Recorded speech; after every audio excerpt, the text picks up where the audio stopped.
Hello everyone, welcome to maths class. आज हम अपना चैप्टर 6 स्टार्ट करने जा रहे हैं जिसका नेम है डे, डेट एंड टाइम। तो देखिए, day, date and time, time की शुरुआत जैसे ही आपका दिन होता है तो टाइम की शुरुआत हो जाती है। सपोज़ आप सोए हुए हैं, आपके मम्मा आपको उठाते हैं तो कहते हैं बेटा उठ जाइए, इतना टाइम हो गया है ना। कितनी देर से सो रहे हो आप, जल्दी से उठ जाइए, सुबह हो गई है ना। और डेट, आप पूछते हो मम्मा आज क्या डेट है, ठीक है ना, क्योंकि उसके अकॉर्डिंग आपको अपना काम प्लानिंग करनी होती है, कौन सा डे है। तो this chapter is very important in your life, क्योंकि आपका दिन जो है इसी चीज़ से शुरू होता है, टाइम से स्टार्ट होता है। कौन सा डे है, क्या डेट है, ये सब चीज़ें जो है आपको इन सब की नॉलेज होना बहुत ज़रूरी है, ठीक है।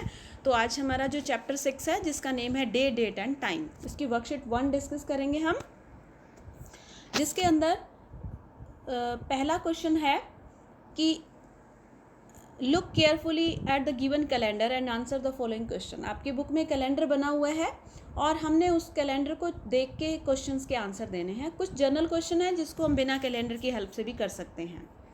फर्स्ट है, how many months does a year have. This is a general question, बिना कैलेंडर के हम कर सकते हैं कि एक साल में कितने मंथ्स होते हैं।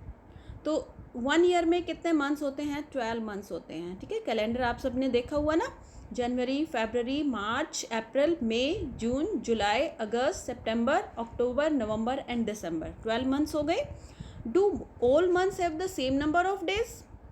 जब आप कैलेंडर को देखोगे बुक में तो आपको पता चलेगा हर एक मंथ में सेम डेज नहीं होते, किसी में 30 होते हैं, किसी में 31 होते हैं। और फरवरी एक ऐसा मंथ है जिसमें 28 या 29 डेज होते हैं। अब 28 कब होते हैं, जब सिंपल ईयर चल रहा होता है। जब लीप ईयर आता है, हर 4 साल के बाद लीप ईयर आता है, उसमें 29 डेज होते हैं, ठीक है। तो do all months have the same number of days, तो आंसर हमारा क्या आ जाएगा यहाँ पे, नो। नेक्स्ट क्वेश्चन है, name the month which have 31 days. हमें वो मंथ्स यहाँ पे नेम लिखने हैं जिनमें 31 डेज होते हैं।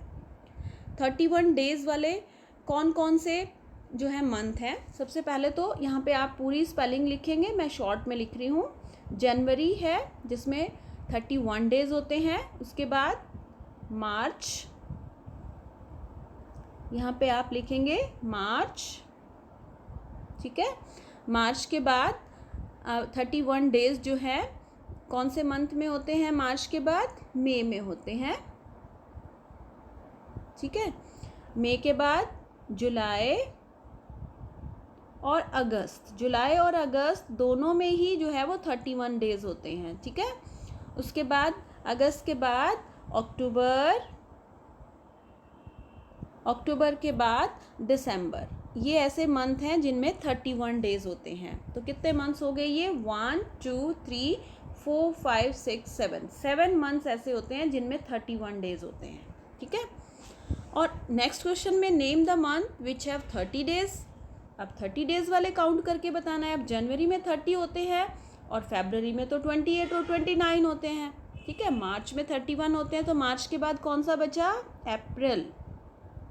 तो 30 डेज जो है एक अप्रैल में होते हैं। अप्रैल के बाद जून, जून के बाद अगस्त को छोड़ दो, सितंबर, ठीक है, और नवंबर। ये 4 मंथ्स ऐसे होते हैं जिनमें 30 डेज होते हैं। तो अब देखिए, 4 मंथ्स ऐसे हो गए जिनमें 30 होते हैं, 7 ऐसे हो गए जिनमें 31 होते हैं। तो 4 और 7 11 मंथ्स हो गए। और एक मंथ ऐसा होता है जिसमें 28 या 29 जो फरवरी है, ठीक है। तो हो गए पूरे 12 months. Which is the shortest month of the year. सबसे छोटा मंथ कौन सा होता है, फरवरी। फरवरी में सबसे कम दिन होते हैं, या तो 29 होते हैं या 28, ठीक है। How many days make a week. एक वीक में कितने डेज होते हैं, 7 डेज होते हैं, ठीक है। 7 डेज के बाद एक वीक चेंज हो जाता है। अब हमने ये कैलेंडर की कुछ पिक्स ली हैं, जनवरी 2019, आई थिंक आपकी बुक में भी 2019 का ही कैलेंडर होगा। इस पे बेस्ड कुछ क्वेश्चंस हैं, वो अब हम सॉल्व करेंगे। पहला क्वेश्चन है, how many Saturdays are there in the following months. तो आपको ये सारे क्वेश्चंस जो हैं वो कैलेंडर की हेल्प से करने हैं। तो मैं आपको इसमें 1-2 पार्ट ही बताऊंगी, बाकी आप खुद करेंगे।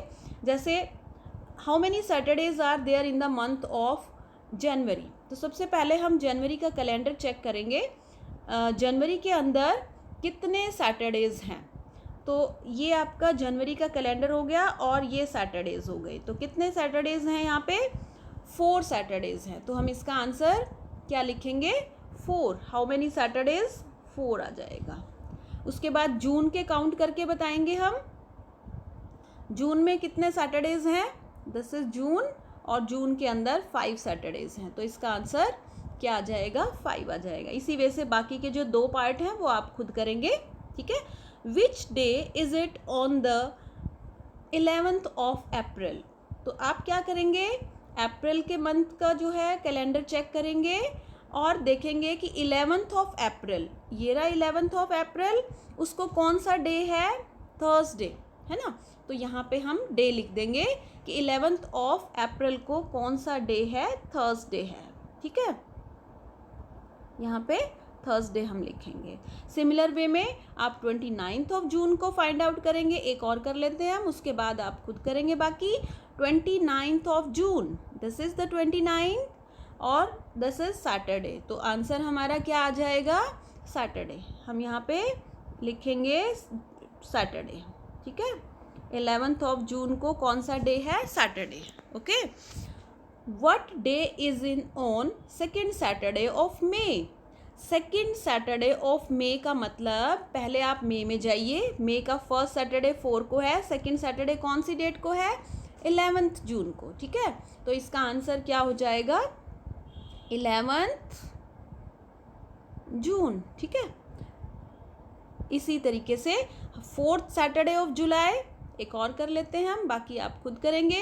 4th Saturday of July, this is the first Saturday, this is second, ये third and fourth. 4th Saturday of July is 27th। तो आंसर आपका यहाँ पे क्या आ जाएगा, 27th of July. I think मैंने ये मई में बताना था सेकेंड सैटरडे और हमने जून का कर दिया, तो ये आप चेंज कर लेना। मई का सेकेंड सैटरडे चेक करना है तो हम देख लेते हैं एक बार। मई का सेकेंड सैटरडे, हाँ 11th ही है, ठीक है, सही किया है हमने बिल्कुल। यहाँ पे जून नहीं आएगा, मई आ जाएगा, ठीक है। 11 यहाँ पे आप मई लिखोगे, जून की बजाय मई लिख देना, ठीक है। इस तरीके से आपको ये क्वेश्चन कंप्लीट करना है। उसके बाद name the month in which these festival fall. आपको सिर्फ उन मंथ के नेम लिखने हैं जिन मंथ्स में ये फेस्टिवल आते हैं। रिपब्लिक डे कब आता है, रिपब्लिक डे जनवरी में, तो यहाँ पे आपको जनवरी लिखना है, ठीक है, पूरा स्पेलिंग लिख देना आप। इंडिपेंडेंस डे कब आता है, अगस्त में आता है, तो यहाँ पे आपको अगस्त लिखना है। गांधी जयंती कब होती है, अक्टूबर में, 2 अक्टूबर, ठीक है। टीचर्स डे कब आता है, सितंबर में, हमें उस मंथ का नेम ही बताना है सिर्फ। और चिल्ड्रंस डे कब आता है, नवंबर में आता है। तो इस तरीके से आपको ये कंप्लीट करना है with the help of calendar. Next है, इसके अंदर आपको सितंबर का कैलेंडर कंप्लीट करना है। पहले तो see the calendar given on, जो भी पेज है आपकी बुक में, उसमें सितंबर के कैलेंडर को आपने पहले कंप्लीट करना है और उसके बाद इन क्वेश्चंस का आंसर देना है। देखो यहाँ पे फ्राइडे को 6 डेट हो जाएगी, ये 5 हो गई, ये 4, ये 3, ये 2, ये 1। इस तरीके से आप इसको पहले तो कंप्लीट कर दोगे, ठीक है।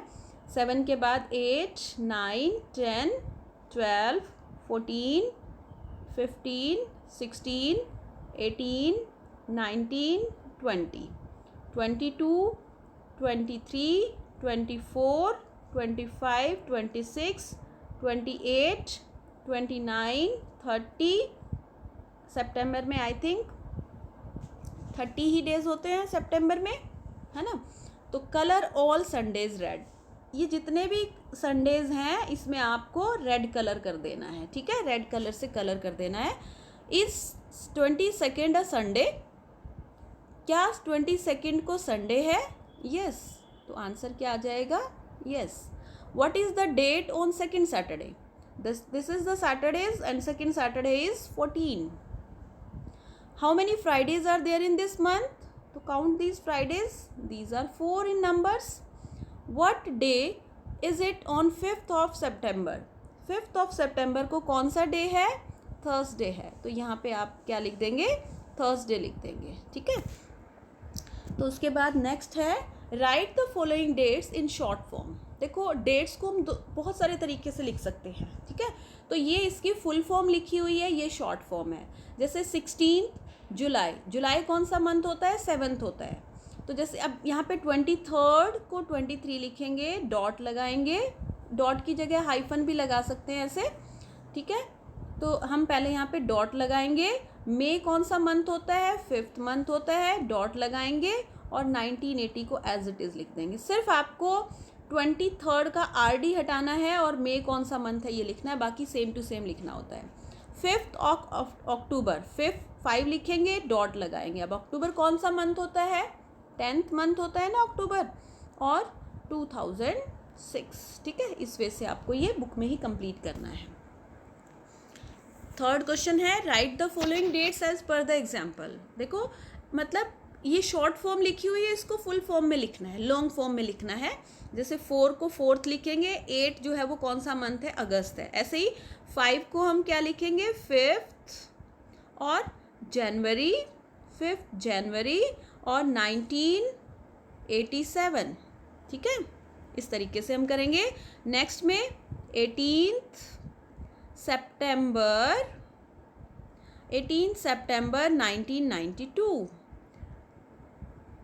31st अक्टूबर एंड 2004, 2nd अप्रैल 2007, ठीक है। तो इस तरीके से आपको ये पूरी वर्कशीट्स जो है वो कंप्लीट करनी है, ठीक है। और कैलेंडर को बिल्कुल अच्छे से ध्यान से समझना है, उसमें डेट्स को, उसमें कौन सा डे है, कौन सेकंड सैटरडे का क्या मतलब है, 4th सैटरडे कौन सा होता है, वो कब है, जब आप पूरा कैलेंडर को देखोगे, ठीक है। तो नेक्स्ट में हम जो है वो क्लॉक के बारे में डिस्कशन करेंगे। अभी तो आज हमने सिर्फ कैलेंडर के बारे में किया ना, डेट के बारे में, डे के बारे में, ठीक है। नेक्स्ट वीडियो में हम क्लॉक के बारे में बात करेंगे। तब तक आपको इसकी अच्छे से प्रैक्टिस करनी है। Thank you.